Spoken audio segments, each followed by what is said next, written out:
This is Average Sports. By your average guys, Eric. and Ty. That would be so bad. Yeah. This is Average Sports. Your average sports. Average Sports. Thanks for tuning in to another episode You're of listening to Average Sports with your average guys. Average Sports, average guys, Eric and Ty. Eric, do you feel that? I do. Do you? Excitement. It's electric. Is that what it is? Boogie, woogie, woogie. Wow. If you roll back the clock a year ago, we were talking about marbles, man. You were saying the sport to watch was marbles going down. I don't. That's what was going recall on. it going that way. No, I okay. specifically recall we need to fill our time with very stupid things. Yeah. So I don't even know if you went with racing. No, you were like, this is silly. This I think is I said legit. silly. Yeah. I did not say legit. I said this is silly. Either way, we talked about it, and we did talk about it. My, how the times have changed, and we're excited about it because major sports are really still in full swing. We're glad not much disruption really has happened this season. Yeah. Amongst the global pandemic, so we're excited to kick this episode off. It is season 4 after all. What are we on? Episode 9? How about that? That's what I got. Just two average guys talking about some sports on the average. So I'm Ty. This is Eric. Hey. Yeah, let's get into go a little the bit show. All right, so how about the last couple of weeks? Okay. We had the NFL draft. Oh, very exciting. That was our last episode. We were really making a big focus on that. Yeah. What are some reactions, dude? I mean, there wasn't so much in surprises in the first couple of picks, I'm sure, but yeah. There was one that I was a little surprised that they took them. That was Kyle Pitts, Atlanta Falcons. I mean, this guy is, as far as measurables go and the way he grades out, is projected to be like the best tight end of all time. You are all about this guy. Have you watched his tape? No, I haven't, but he is absolutely a dominator. Okay. So was that really a surprise, though, that he was taken so early? I was not surprised he was taken that early. I was surprised by Atlanta taking him. But then we're going to jump into a little bit about why I think maybe Atlanta did that in the Who You Got section. So we'll save that. Okay. But the biggest shock, and I mean, this should come as no surprise now, but it's Justin Fields going to Chicago. They jumped up. They paid a lot to jump up and take their guy. There were just everybody, from what I've seen and heard, that Chicago was targeting him really bad. And even Minnesota was prepared to take him just 2 picks after I think Chicago officially took him.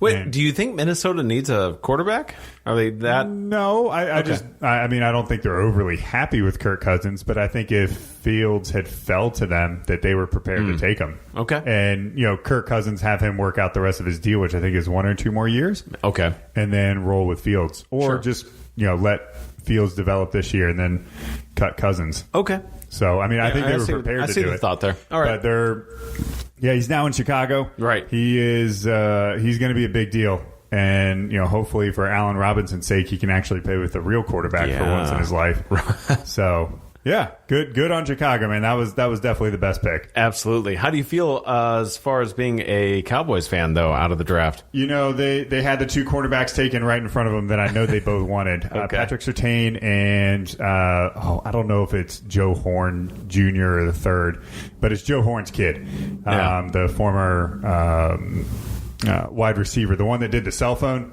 underneath the end goal when he scored a touchdown. He busted out a cell phone. He had a cell phone in his uniform? He's the flip phone dude. Yeah, that's Joe Horn. During a celebration. So his kid went to Carolina, and then Patrick Surtain, whose dad was also an NFL player, went to Denver. Dallas traded back. They got arguably the best player on the board. Talent-wise, just overall, he's a fantastic linebacker. The Dallas linebacking core, especially if Leighton Vander Esch is healthy, it's going to be very formidable this year. But they got a whole lot of other problems in that secondary, so they can't stop anybody there. So, but overall, I mean, I'm happy with it. They made a ton of picks on defense, so overall, I'm good with it. Any other teams that you feel like did well out of the draft, in particular in the first round? I think Detroit had a steal with Sewell, dropping to them at like pick number 8. I thought he was going to go to Cincinnati.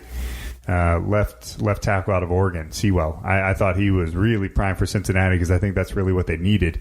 But they teamed Joe Burrow up with his old college roommate, party buddy. All right. So, I like it. Yeah. But, yeah, I thought Detroit did well. And then I thought Pittsburgh had a really good steal with Najee Harris. I felt that he was going to be a later round running back pick, but he's definitely fits the mold of Pittsburgh and should be just fine. This is because you're talking about Pittsburgh. Is Roethlisberger slowing down at all? Oh, yeah, he's definitely slowing down. Sure, but, I mean, Brady's coming back. Well, Brady he's different. He's just let's look at these genetic experiment. Let's look at these two athletic specimens. I don't want to. Okay, sure. Tom Brady is fully on the plant diet. This dude looks as ripped at like 43 as just about anybody. And Ben Roethlisberger is the redneck uncle that's been drinking Bud Light since 7 a.m. Out there, man.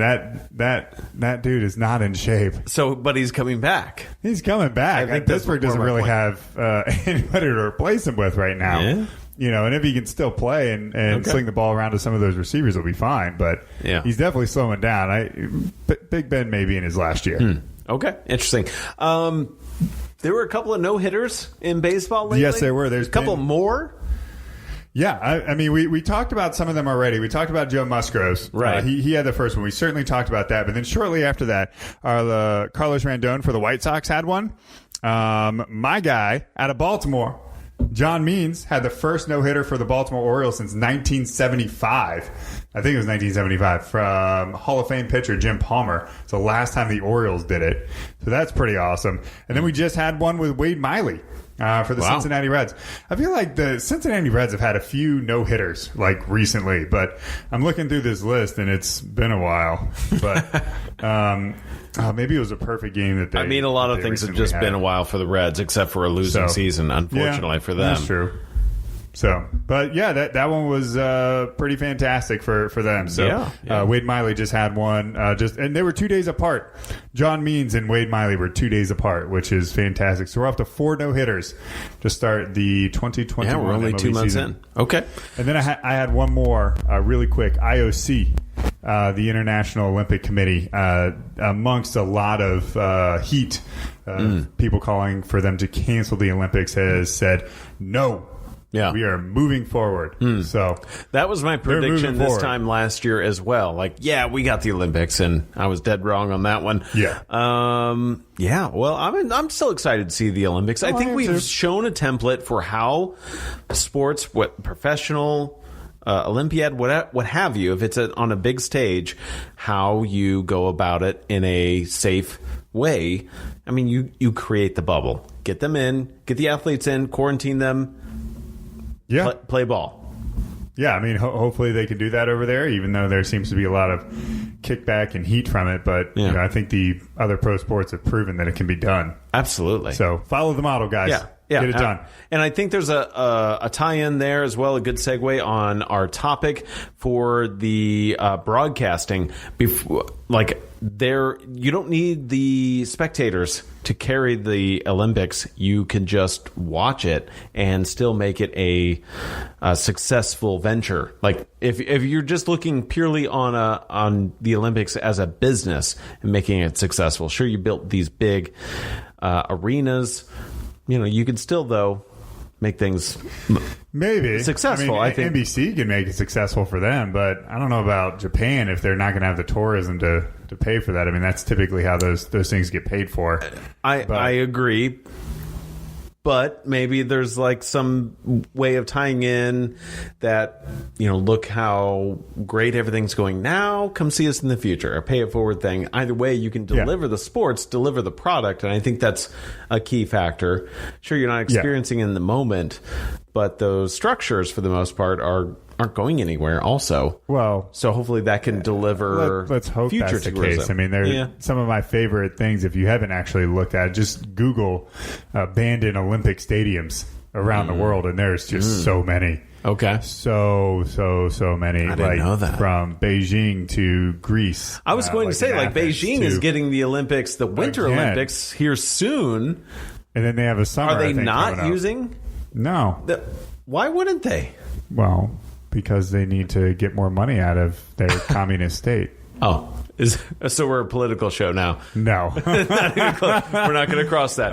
Okay, before we really dive into the topic, I do want to make sure we don't skip over one other thing, because I think it's a big baseball headline. Albert Pujols, a first-round Hall of Fame ballot, like he's going. Who? Right? Albert Pujols. I'm sorry, I don't recognize the name. You know the name. He's been out in Anaheim for the last decade, and the drama out there, all of a sudden, okay, so he's gone. But he's a free agent now. Yeah, he cleared waivers. Yep. He's still going to cost a ton of money. But does he sign a one-day contract with the Cardinals? I don't think a one-day contract. I think he's still They're not signing very him much this year. There's no way. No. So are you saying just at any point in the future? He's done. He's done. So he's no team's going to touch him? No. He you don't signs a think? one-day contract. I think a team will pick him up. Like what? Maybe the Yankees or the Red Sox, like someone that's playoff bound, Dodgers, that just wants an extra bat. He doesn't want to do that. That was the whole reason he's going to have to come to that level, but because he complained about his playing time. Yeah, and so the Angels said, "See ya." Yeah, So I think he can find a place. Maybe this year, but I think after this year, it's a one-day contract with the Cardinals, and he hangs him up, and he's done. That's my opinion. I think it's very fascinating. I haven't seen a story quite like this as far as like someone I had gotten the pleasure to see in person. Yeah. It's so I have like more of an emotional vested interest. Well, that's why the one-day contract, man. St. Louis, I think that would still do loves this really dude. well. Oh, of course. Yeah. He has a statue. Yeah, people. They want him to sign the one-day contract. I'm just not convinced that is just going to happen. Get his red jacket. He knows that he wants to play well enough. He wants to play. He can. In his mind, he can be an everyday player. This is Whether the story that's of every athlete, though. It may be true. If they're, I don't know about every athlete, mindset. But I mean, they are clearly the body. Is going to underperform what the mind thinks it can. Father time is undefeated, man. Sure. Eventually, it's going to happen to Tom Brady, just like it did to Peyton Manning and Brett Favre and all these other great players. But a one-day contract and just done? You're done? Well, the one-day contract's just so he can retire. Yeah. I think he can get some eligible contracts. I don't think so. All right, we'll see. I don't think so. Six-pack on it? Sure. Okay. I got that bet. All right. Let's jump into the topic. Let's do it. So, as prefaced a moment ago, before the Pujols drama, we were going to talk about just broadcasting and sports, and so that's where the segue is. It's where is broadcasting now? Where is it going? What have we seen in the last year? I think we learned a couple of things as well, and we've seen some new enhancements, even just in the last 12 months. Well, yeah, I think you're right there. And I think what we're really kind of talking about is, we saw this last year with the MLB having games on YouTube TV. And we just had Facebook. And Facebook. That's been going on for a few years. Yeah, and then has it been a few years? I thought it was really just last year. Going back to like 2017, 2018. Oh. Yeah. Yeah, I really thought that was like a pandemic thing they tried to. It wasn't. It's been around for a bit. Well, I think that's kind of really what brought this topic up today was the first game of the year for YouTube. They have like 24, 25 games, something like that, scheduled for them to play on YouTube, and it was the first one today. It was the Cardinals and Pirates. It was like a 12 o'clock first pitch, so little day baseball. And, yeah, I mean, I think that's kind of where we're going is, the broadcasting of games, whether it would be, your standard national cable channel or, it would be something like on a YouTube TV or that local TV channel. So, where are we headed with that? And I think there's a lot of different avenues, and I think that these leagues are going to diversify their portfolio. One, it makes financial sense for them.